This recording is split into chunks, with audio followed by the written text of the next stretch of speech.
Somewhere beneath your feet, a war is raging. A war more brutal, more strategic, and more deadly than anything humans have ever fought. Welcome to the Ants' World War. There are over 20,000 species of ants on Earth, and almost all of them are at war, right now, all the time. But this isn't random violence. Ants fight like generals. Let me introduce you to the most dangerous army on the planet. Army ants, 700,000 strong, moving as one single mind. They don't have a permanent home. They are the army, always moving, always hunting. In one day, an army ant colony kills and consumes over 100,000 insects. Nothing survives their path.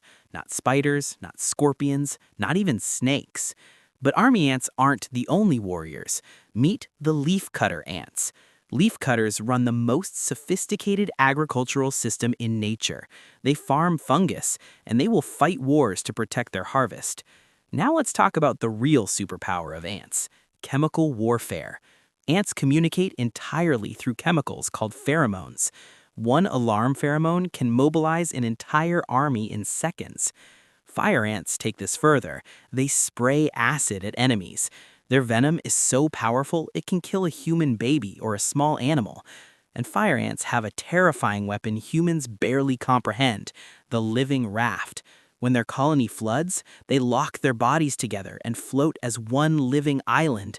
The raft can survive for weeks on the water, waiting for land. Now let's witness the greatest battle in the insect world: the leafcutter wars. When two leafcutter colonies share territory, war is inevitable. The soldiers are ready. Massive heads, mandibles like bolt cutters. Their mandibles can exert force 300 times their body weight. The battle begins at dawn, always at dawn. First, the scouts, both sides sending intelligence gatherers. They measure enemy strength, count soldiers, map positions.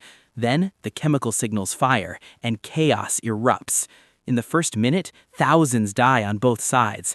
But this isn't just biting, this is tactics. Larger soldiers create walls, smaller workers attack through the gaps. Some ants are suicide bombers, literally. The carpenter ant can rupture its own body, spraying toxic glue on enemies. This is called autothysis, death as a weapon. But the most devastating tactic? Slave raids. Some ant species, like Polyergus, cannot feed themselves. They survive only by raiding. They kidnap larvae from other colonies and raise them as their workers. The enslaved ants never know. They just work and obey. Now the question every scientist asks: who wins these wars? The answer is shocking. Nobody. Wars last years, sometimes decades. The same two colonies can fight the same border war for 30 years. But there's a limit. When winter comes, both sides retreat. A natural ceasefire. Until spring, when it all starts again.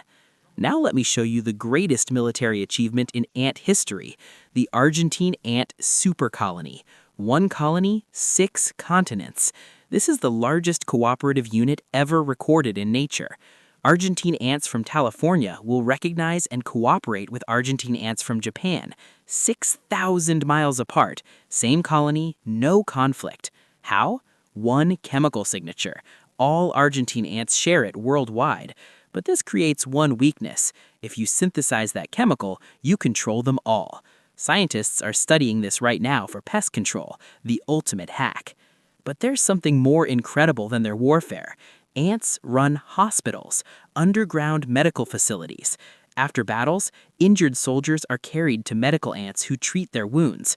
They apply antimicrobial secretions to prevent infection, natural antibiotics. The survival rate of treated ants is over 90%, untreated, under 20%. Ants discovered medicine millions of years before humans did. So next time you step over an anthill, remember what's underneath: a civilization with armies, hospitals, farms, chemical weapons, and slaves.